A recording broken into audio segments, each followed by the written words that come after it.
로마서 1장. 그리스도 예수의 종인 나 바울은 부르심을 받아 사도가 되었습니다. 나는 하나님의 복음을 전하기 위하여 따로 세우심을 받았습니다. 이 복음은 하나님께서 예언자들을 통하여 성경에 미리 약속하신 것으로 그의 아들을 두고 하신 말씀입니다. 이 아들은 육신으로는 다윗의 후손으로 태어나셨으며 성령으로는 죽은 사람들 가운데서 부활하심으로 나타내신 권능으로 하나님의 아들로 확정되신 분이십니다.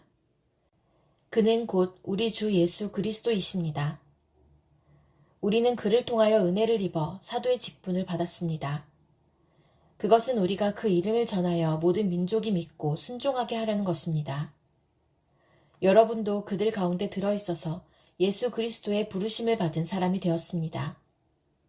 나는 로마에 있는 모든 신도에게 이 편지를 씁니다. 하나님께서 여러분을 사랑하셔서 그의 거룩한 백성으로 부르셨습니다. 하나님 우리 아버지와 주 예수 그리스도께서 내려주시는 은혜와 평화가 여러분에게 있기를 빕니다. 나는 먼저 여러분 모두의 일로 예수 그리스도를 통하여 나의 하나님께 감사를 드립니다.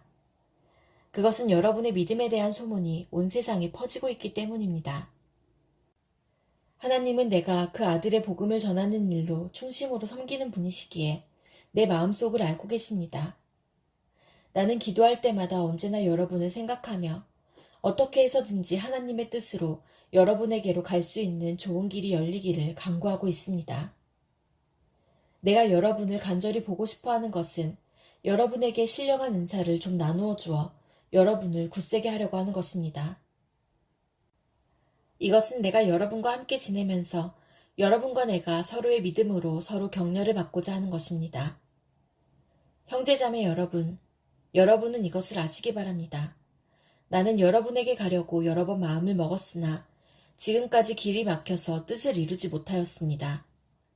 나는 다른 이방 사람들 가운데서도 열매를 거둔 것과 같이 여러분 가운데서도 그것을 좀 거두려고 했던 것입니다. 나는 그리스 사람에게나 미개한 사람에게나 지혜가 있는 사람에게나 어리석은 사람에게나 다 빚을 진 사람입니다. 그러므로 나의 간절한 소원은 로마에 있는 여러분에게도 복음을 전하는 일입니다. 나는 복음을 부끄러워하지 않습니다. 이 복음은 유대 사람을 비롯하여 그리스 사람에 이르기까지 모든 믿는 사람을 구원하는 하나님의 능력입니다. 하나님의 의가 복음 속에 나타납니다. 이 일은 오로지 믿음에 근거하여 일어납니다. 이것은 성경에 기록한 바 의인은 믿음으로 살 것이다 한 것과 같습니다. 하나님의 진노가 불의한 행동으로 진리를 가로막는 사람의 온갖 불경건함과 불의함을 겨냥하여 하늘로부터 나타납니다. 하나님을 알만한 일이 사람에게 환히 드러나 있습니다. 하나님께서 그것을 환히 드러내 주셨습니다. 이 세상 창조 때로부터 하나님의 보이지 않는 속성, 곧 그분의 영원하신 능력과 신성은 사람이 그 지으신 만물을 보고서 깨닫게 되어 있습니다. 그러므로 사람들은 핑계를 댈 수가 없습니다. 사람들은 하나님을 알면서도 하나님을 하나님으로 영화롭게 해드리거나 감사를 드리기는커녕 오히려 생각이 허망해져서 그들의 지각 없는 마음이 어두워졌습니다. 사람들은 스스로 지혜가 있다고 주장하지만 실상은 어리석은 사람이 되었습니다. 그들은 썩지 않는 하나님의 영광을 썩어 없어질 사람이나 새나 네발 짐승이나 기어다니는 동물의 형상으로 바꾸어 놓았습니다. 그러므로 하나님께서는 사람들이 마음의 욕정대로 하도록 더러움에 그대로 내버려 두시니 서로의 몸을 욕되게 하였습니다. 사람들은 하나님의 진리를 거짓으로 바꾸고 창조주 대신에 피조물을 숭배하고 섬겼습니다.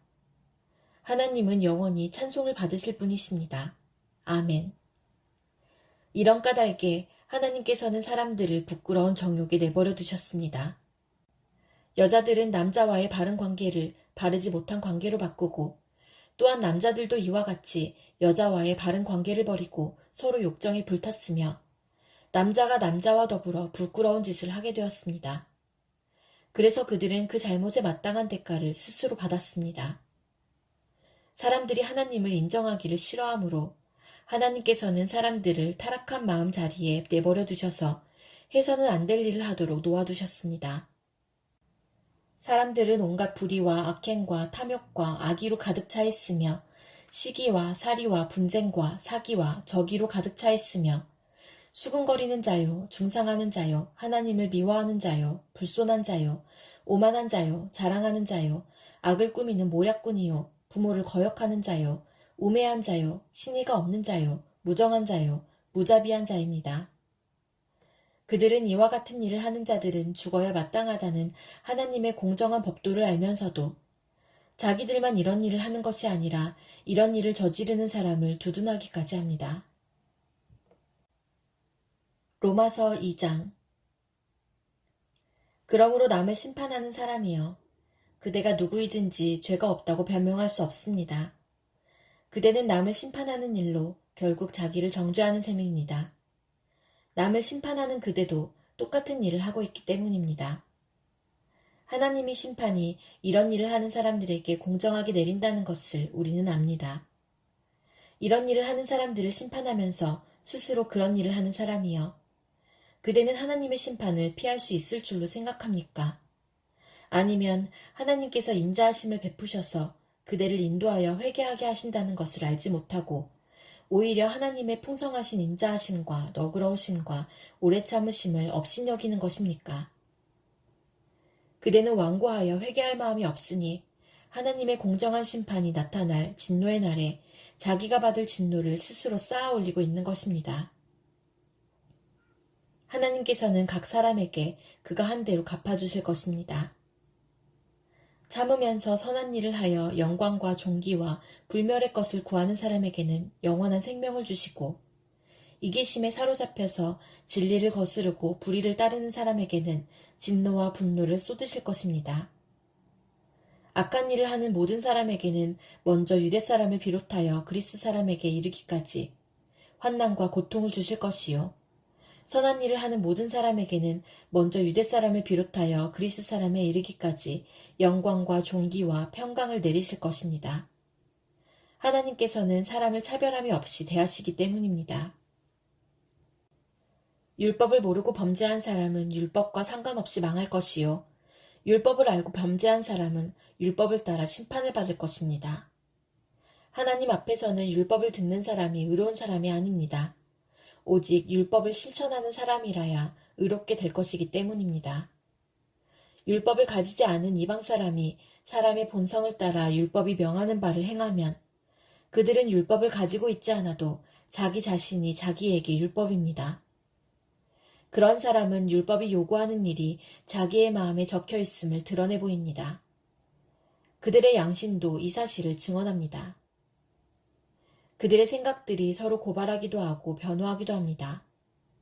이런 일은 내가 전하는 복음대로 하나님께서 그리스도를 내세우셔서 사람들이 감추고 있는 비밀들을 심판하실 그날에 드러날 것입니다. 그런데 그대가 유대 사람이라고 자처한다고 합시다. 그래서 그대는 율법을 의지하며 하나님을 자랑하며 율법의 가르침을 받아서 하나님의 뜻을 알고 가장 선한 일을 분간할 줄 알며 눈먼 사람의 길잡이요 어둠 속에 있는 사람의 빛이라고 생각하며 지식과 진리가 율법의 구체화된 모습으로 들어있다고 하면서 스스로 어리석은 사람의 스승이요 어린아이의 교사로 확신한다고 합시다. 그렇다면 그대는 남은 가르치면서도 왜 자기 자신은 가르치지 않습니까? 도둑질을 하지 말라고 설교하면서도 왜 도둑질을 합니까? 간음을 하지 말라고 하면서도 왜 간음을 합니까? 우상을 미워하면서도 왜 신전의 물건을 훔칩니까? 율법을 자랑하면서도 왜 율법을 어겨서 하나님을 욕되게 합니까? 성경에 기록한 바 너희 때문에 하나님의 이름이 이방 사람들 가운데서 모독을 받는다 한 것과 같습니다. 율법을 지키면 할례를 받은 것이 유익하지만 율법을 어기면 그대가 받은 할례는 할례를 받지 않은 것으로 되어버립니다. 그러므로 할례를 받지 않은 사람이 율법의 규정을 지키면 그 사람은 할례를 받지 않았더라도 할례를 받은 것으로 여겨질 것이 아니겠습니까? 그리고 본래 할례를 받지 않았더라도 율법을 온전히 지키는 사람이 율법의 조문을 가지고 있고 할례를 받았으면서도 율법을 범하는 사람인 그대를 정죄할 것입니다.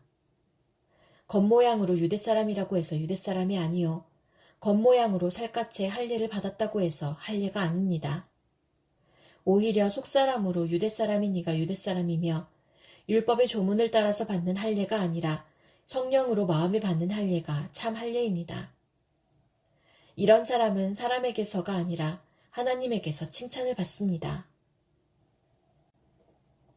로마서 3장. 그러면 유대사람의 특권은 무엇이며 할례의 이로움은 무엇입니까? 모든 면에서 많이 있습니다.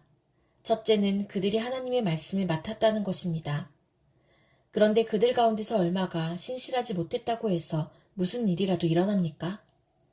그들이 신실하지 못했다고 해서 하나님의 신실하심이 없어지겠습니까? 그럴 수 없습니다. 사람은 다 거짓말쟁이이지만 하나님은 참되십니다.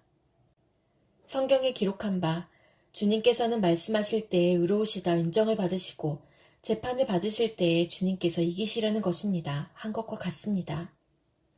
그런데 우리의 불의가 하나님의 의를 드러나게 한다면 무엇이라고 말하겠습니까?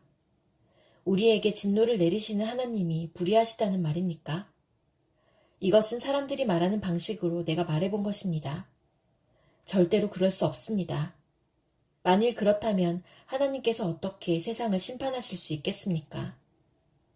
다음과 같이 반박하는 사람도 있을 것입니다. 나의 거짓됨 때문에 하나님의 참되심이 더욱 분명하게 드러나서 하나님께 영광이 돌아간다면 왜 나도 역시 여전히 죄인으로 판정을 받습니까? 더욱이 좋은 일이 생기게 하기 위하여 악한 일을 하자 하고 말할 수 있겠습니까? 사실 어떤 사람들은 우리가 그런 말을 한다고 비방합니다. 그런 사람들은 심판을 받아야 마땅합니다. 그러면 무엇을 말해야 하겠습니까? 우리 유대 사람이 이방 사람보다 낫습니까? 전혀 그렇지 않습니다.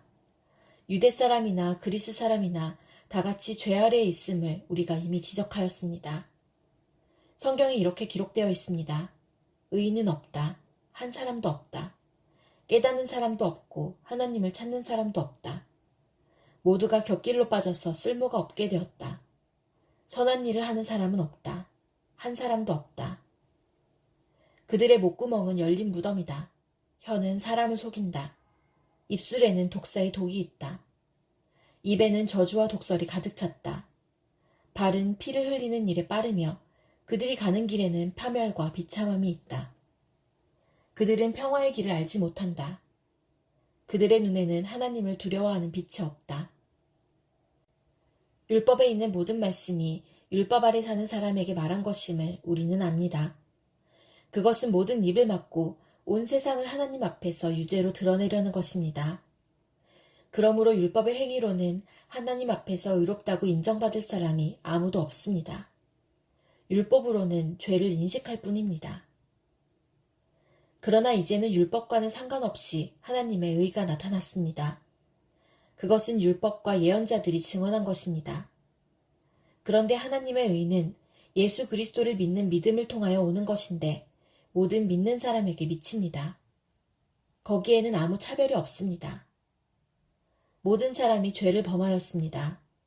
그래서 사람은 하나님의 영광에 못 미치는 처지에 놓여 있습니다.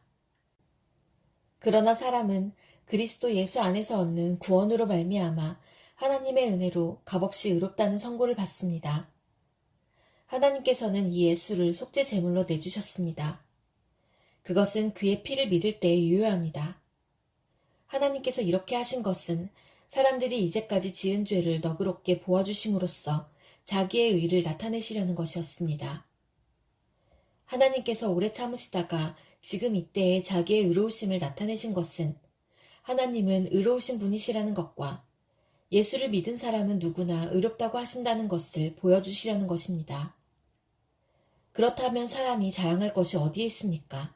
전혀 없습니다. 무슨 법으로 의롭게 됩니까? 행위의 법으로 됩니까? 아닙니다. 믿음의 법으로 됩니다. 사람이 율법의 행위와는 상관없이 믿음으로 의롭다고 인정을 받는다고 우리는 생각합니다. 하나님은 유대 사람만의 하나님이십니까? 이방 사람의 하나님도 되시지 않습니까? 그렇습니다. 이방 사람의 하나님도 되십니다. 참으로 하나님은 오직 한 분뿐이십니다.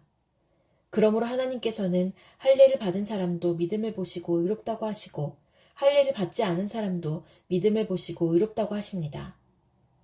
그러면 믿음으로 말미암아 우리가 율법을 폐합니까? 그럴 수 없습니다. 도리어 율법을 굳게 세웁니다. 로마서 4장. 그러면 육신상으로 우리의 조상인 아브라함이 무엇을 얻었다고 우리가 말할 수 있겠습니까? 아브라함이 행위로 의롭게 되었더라면 그에게는 자랑할 것이 있었을 것입니다. 그러나 하나님 앞에서는 자랑할 것이 없습니다. 성경이 무엇이라고 말합니까? 아브라함이 하나님을 믿으니 하나님께서 그를 의롭다고 여기셨다 하였습니다. 일을 하는 사람에게는 품삯을 은혜로 주는 것으로 치지 않고 당연한 보수로 주는 것으로 생각합니다. 그러나 경건하지 못한 사람을 의롭다고 하시는 분을 믿는 사람은 비록 아무 공로가 없어도 그의 믿음이 의롭다고 인정을 받습니다. 그래서 행한 것이 없어도 하나님께서 의롭다고 여겨주시는 사람이 받을 복을 다윗도 다음과 같이 말하였습니다. 하나님께서 잘못을 용서해 주시고 죄를 덮어주신 사람은 복이 있다. 주님께서 죄 없다고 인정해 주실 사람은 복이 있다. 그러면 이러한 복은 할례를 받은 사람에게만 내리는 것입니까? 그렇지 않으면 할례를 받지 않은 사람에게도 내리는 것입니까? 우리는 앞에서 말하기를 하나님께서 아브라함의 믿음을 의로 여기셨다 하였습니다. 그러면 어떻게 아브라함이 그러한 인정을 받았습니까? 그가 할례를 받은 후에 그렇게 되었습니까? 그렇지 않으면 할례를 받기 전에 그렇게 되었습니까? 그것은 할례를 받은 후에 된 일이 아니라 할례를 받기 전에 된 일입니다. 아브라함이 할례라는 표를 받았는데 그것은 그가 할례를 받지 않은 상태에서 이미 얻은 믿음의 의의를 확증하는 것이었습니다. 그래서 그는 할례를 받지 않고도 믿는 모든 사람의 조상이 되었으니 이것은 할례를 받지 않은 사람들도 의롭다는 인정을 받게 하려는 것이었습니다. 또 그는 할례를 받은 사람의 조상이 되기도 하였습니다. 다시 말하면 할례만을 받은 것이 아니라 또한 우리 조상 아브라함이 할례를 받지 않은 상태에서 걸어간 믿음의 발자취를 따라가는 사람들의 조상이 되었습니다. 아브라함이나 그 자손에게 주신 하나님의 약속, 곧 그들이 세상을 물려받을 상속자가 되리라는 것은 율법으로 말미암은 것이 아니라 믿음의 의로 말미암은 것입니다. 율법을 의지하는 사람들이 상속자가 된다면 믿음은 무의미한 것이 되고 약속은 헛된 것이 됩니다. 율법은 진노를 불러옵니다. 율법이 없는 곳에는 범법도 없습니다. 이런 까닭에 이 약속은 믿음에 근거한 것입니다. 그것은 하나님께서 아브라함에게 이 약속을 은혜로 주셔서 이것을 그의 모든 후손에게도 곧 율법으로 사는 사람들에게만이 아니라 아브라함이 지닌 믿음으로 사는 사람들에게도 보장하시려는 것입니다. 아브라함은 우리 모두의 조상입니다. 이것은 성경에 기록된 대로 내가 너를 많은 민족의 조상으로 세웠다 함과 같습니다. 이 약속은 그가 믿은 하나님, 다시 말하면 죽은 사람들을 살리시며 없는 것들을 불러내어 있는 것이 되게 하시는 하나님께서 보장하신 것입니다. 아브라함은 희망이 사라진 때에도 바라면서 믿었으므로 너의 자손이 이와 같이 많아질 것이다 하신 말씀대로 많은 민족의 조상이 되었습니다. 그는 나이가 100세가 되어서 자기 몸이 이미 죽은 것이나 다름없고 또한 사라의 태도 죽은 것이나 다름없는 줄 알면서도 그는 믿음이 약해지지 않았습니다. 그는 하나님의 약속을 믿고 의심하지 않았습니다. 오히려 그는 믿음이 굳세어져서 하나님께 영광을 돌렸습니다. 그는 하나님께서 스스로 약속하신 바를 능히 이루실 것이라고 확신하였습니다. 그래서 하나님께서는 이것을 보시고 그를 의롭다고 여겨주셨습니다. 그가 의롭다는 인정을 받았다 하는 말은 아브라함만을 위하여 기록된 것이 아니라 하나님께서 의롭다고 여겨주실 우리, 곧 우리 주 예수를 죽은 사람들 가운데서 살리신 분을 믿는 우리까지도 위한 것입니다. 예수는 우리의 범죄 때문에 죽임을 당하셨고 우리를 의롭게 하시려고 살아나셨습니다.